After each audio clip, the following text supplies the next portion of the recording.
O Haroldo tinha uma coisa que era o seguinte: aprenda a língua, fale outras línguas, outras culturas, viaje, viaje, viaje, viaje, fale outras línguas, viaje, comece aqui, começo, recomeço, recomeço, o texto é uma viagem.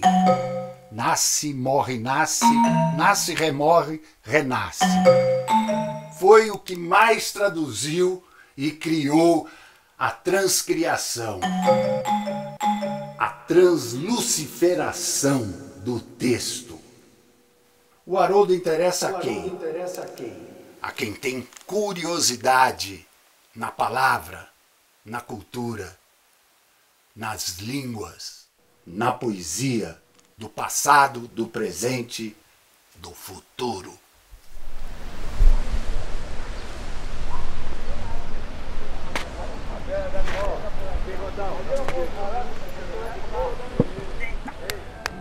Os aparatiqui que te detestam, poesia, prima pobre.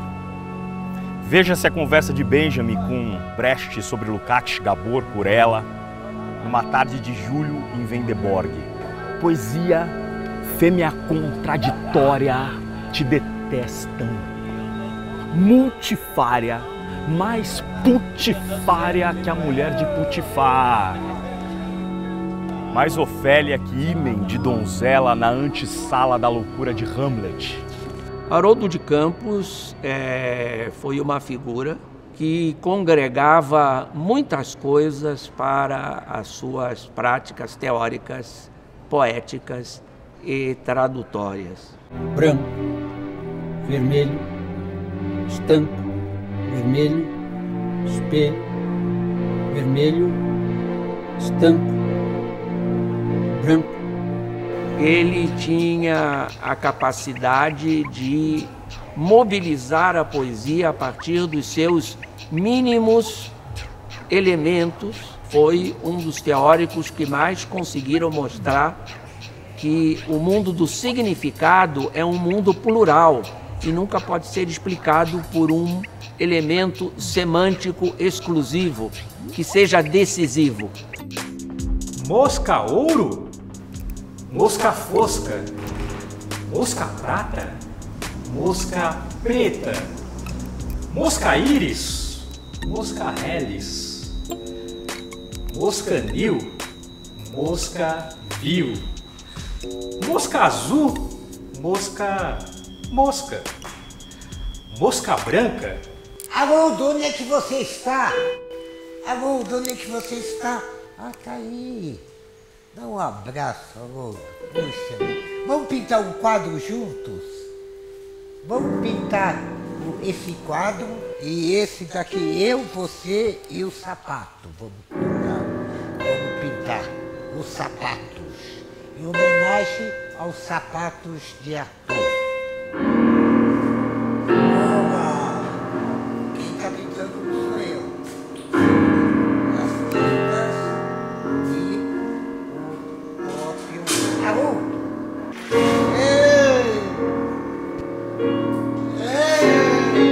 O Haroldo sempre teve essa influência barroca de uma linguagem exuberante, não só na sua fala, né, em entrevistas, nas suas aulas, como dava para ver isso, mas também no seu texto e depois no seu fazer poético. Ao passo que o Haroldo tem uma tendência a esta expansão de elementos barroquizantes. Ele sempre foi apaixonado pelos surtos verbais, claro, sempre mapeados, gráfica, musical e visualmente. O próprio Augusto chamou o Haroldo de o concreto barroco. Poesia que desvia da norma e não se encarna na história, divisionária, rebelionária, visionária, velada, revelada, fazendo striptease para os teus próprios Duchamp, celibatários. Violência organizada contra a língua cotidiana. Uma das coisas que os concretos aprenderam com os chamados formalistas russos e levaram às últimas consequências é a ideia da palavra como um material maleável dentro do qual se pode trabalhar artesanalmente. O Haroldo, inclusive, já disse, a poesia é uma ciência do diminuto, que depois ele transportou, inclusive, para a tradução. No começar, Deus criando o fogo, a água e a terra. Então a tradução, que já era um pilar fundamental do programa da poesia concreta, né, desde a década de 50. Essa nova visão da tradução, ela foi criada nessa matriz do Grupo Neugandres, que significa que eram 3 jovens poetas com uma concepção muito específica de poesia, da qual a tradução não se dissociava. Então a gente tem na década de 60, em 1960, começam a sair as traduções, né, que são traduções conjuntas dos grandes ícones do programa da poesia concreta. Então saem as traduções de Ezra Pound, os cantares de Ezra Pound, até na década de 70 saírem, por exemplo, as traduções de Mallarmé em conjunto, Haroldo de Campos, Augusto de Campos, Décio Pinhatari. E a terra era lodo, torvo, e a treva sobre o rosto do abismo. O sopro Deus revoa sobre o rosto da água. A tradução é uma forma de criação que se impõe como tarefa conseguir, na criação, ir além do original. O Haroldo quer fazer uma homenagem ao seu irmão Augusto. Então que seja.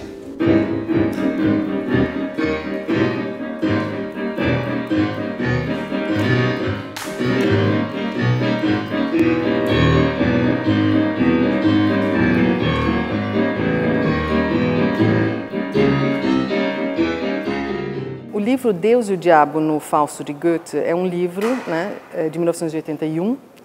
Ele é um livro que é fundamental na teorização do que é essa concepção de tradução da poesia concreta.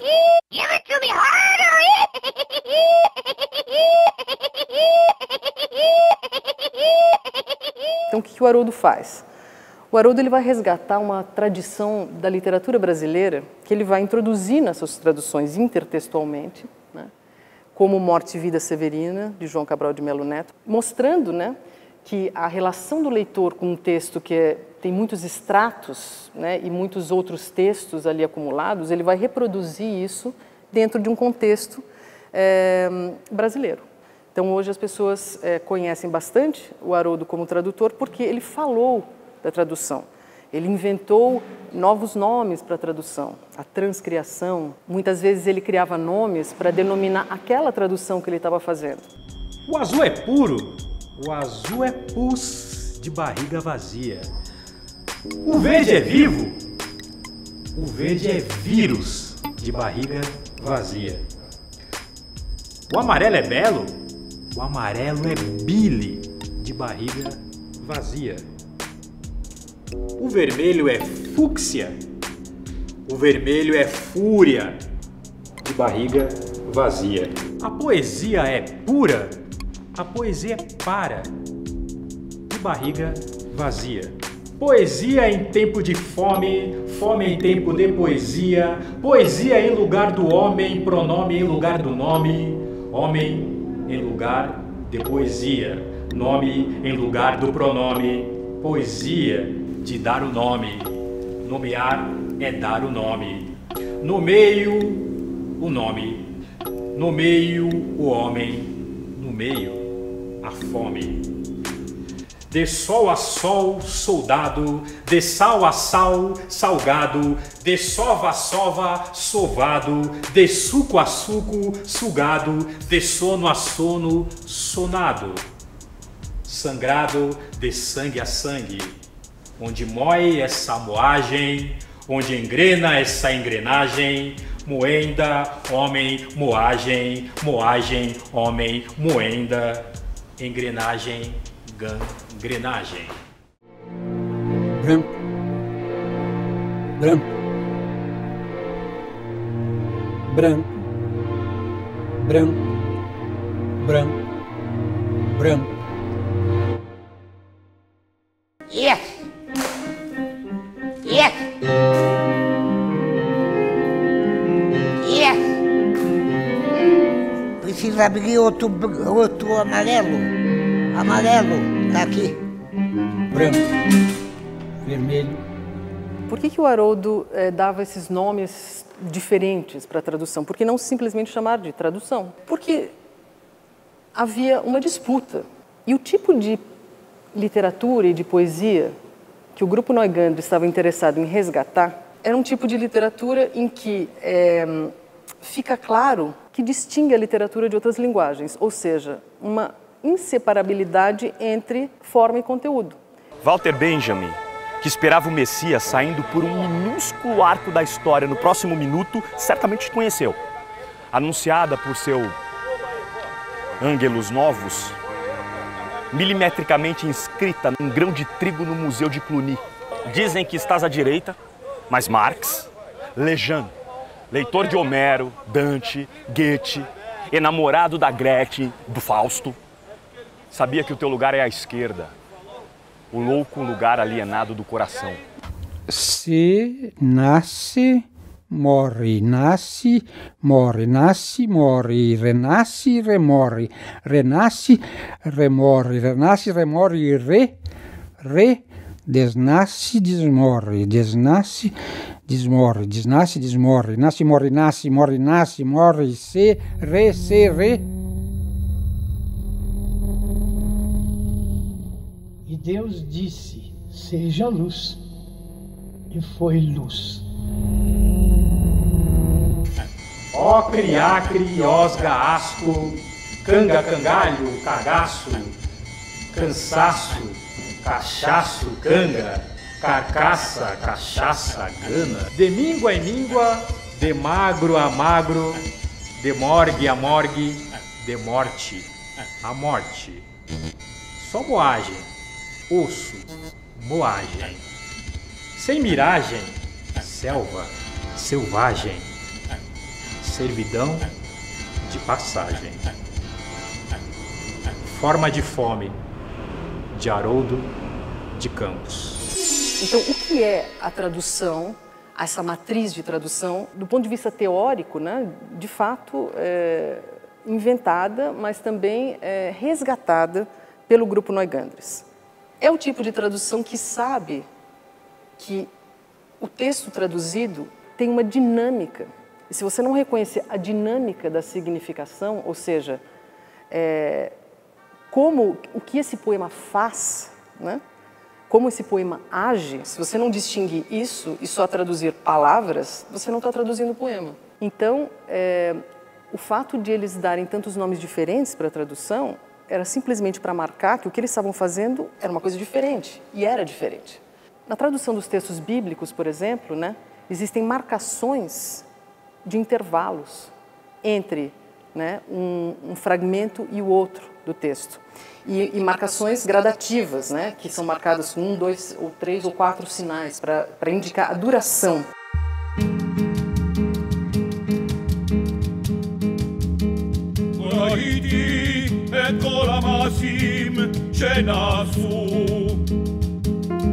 Eu disse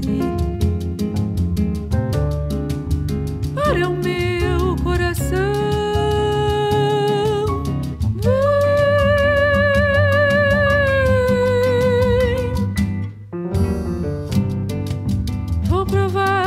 meu prazer e prover-te do melhor.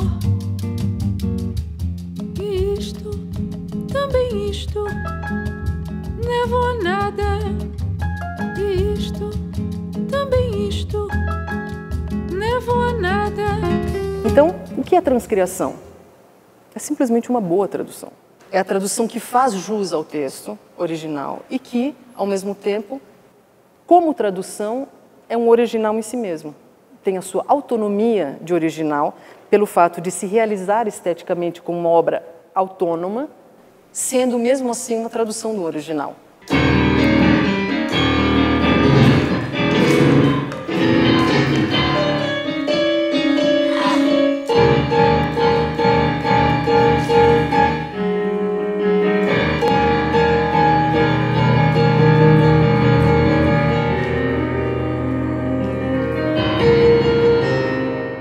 E Deus viu que a luz era boa. E Deus dividiu entre a luz e a treva. Uma das particularidades do Haroldo de Campos na sua obra tradutória, tanto a poesia dele, né, mas como a tradução, tem uma sofisticação muito grande em relação à sonoridade. Eu não conheço poeta tradutor tão rigoroso que tenha assim um critério, né, padrões de exigência tão altos em relação a como você fazer a tradução da sonoridade de um poema. Começo aqui e meço aqui este começo e recomeço e remeço e arremesso e aqui me meço. Quando se vive sob a espécie da viagem, o que importa não é a viagem, mas o começo dá. Por isso meço, por isso começo. Escrever 1000 páginas, escrever 1001 páginas para acabar com a escritura, para começar com a escritura, para acabar começar com a escritura. Por isso recomeço, por isso arremesso, por isso teço. Escrever sobre escrever é o futuro do escrever. Sobre escrevo, sobre escravo, 1001 noites, 1001 páginas, ou uma página em uma noite, que é o mesmo. Noites e páginas mesmo, em si mesmo, onde o fim é o começo.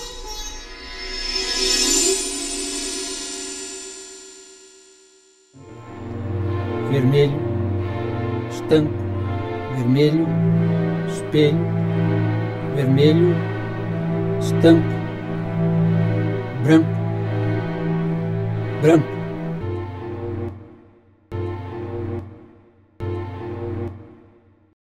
Temos que traduzir o intraduzível. Os Aparatiquí que te detestam, poesia. Porque a tua propriedade é a forma, como diria Marques, e porque não distingues o dançarino da dança, nem dás a César o que é de César. Não lhe dás a mínima.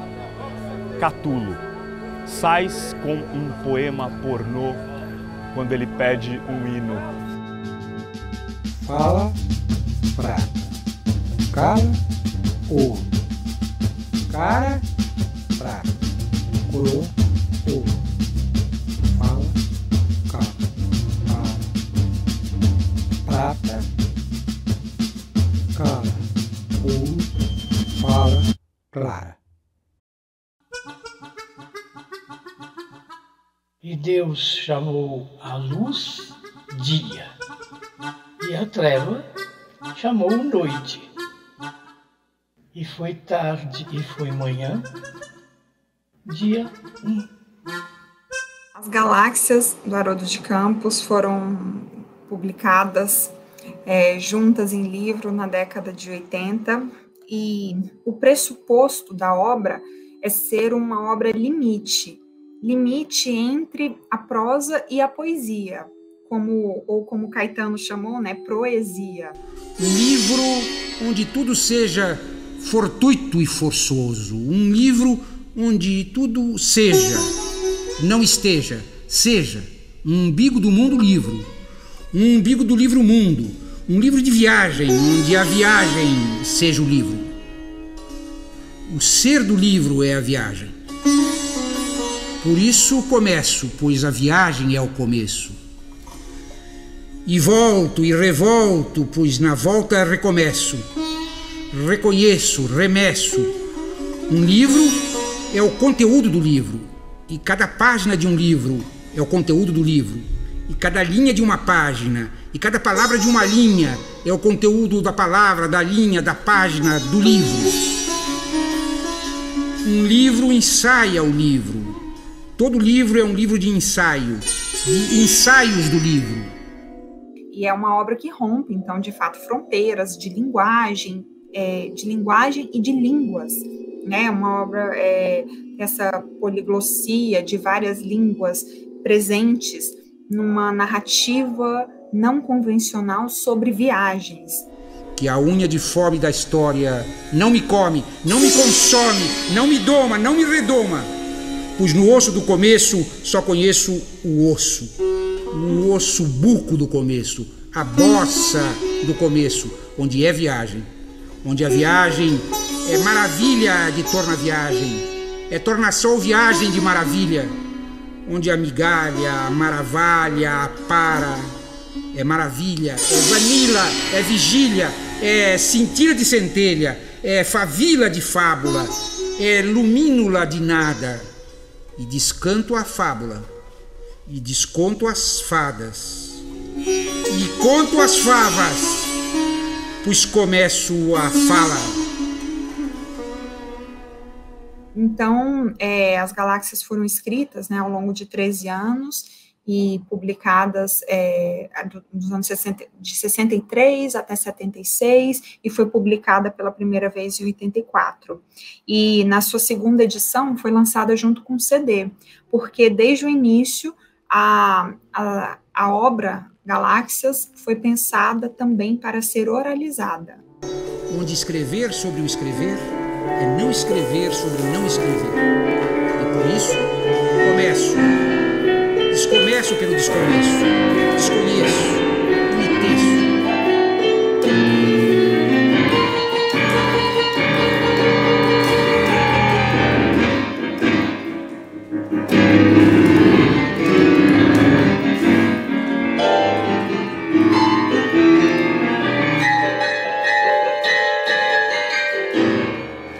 O Haroldo tem essa expansão vocabular barroca que aparece nas galáxias, e ainda assim as galáxias contêm um tipo de concisão de linguagem muito específico, muito próprio à poesia.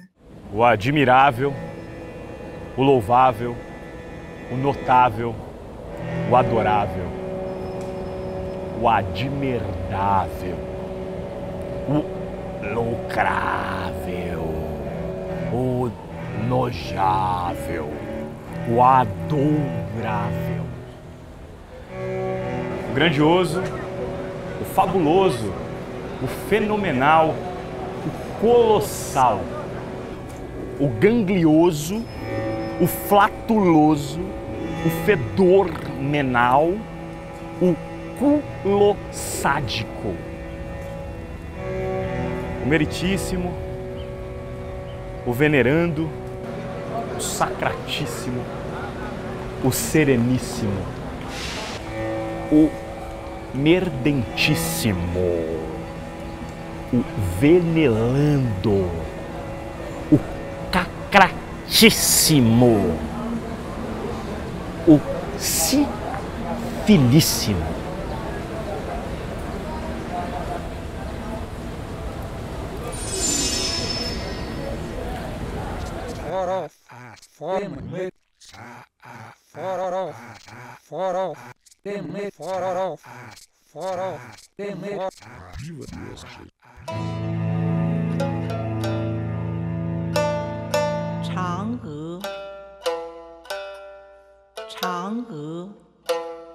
O paravento de nuvem que sombra o lume da lâmpada.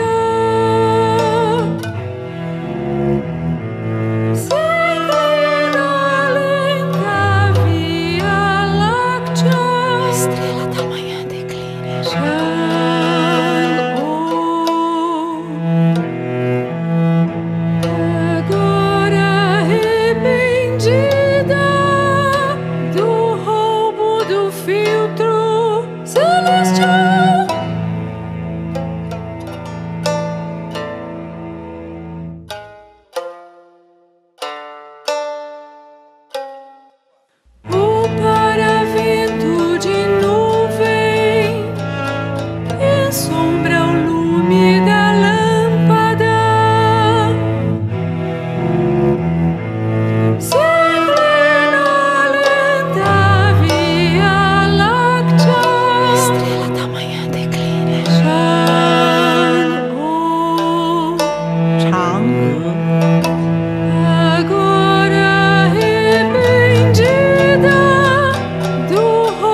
嫦娥应悔偷灵药，碧海青天夜夜心。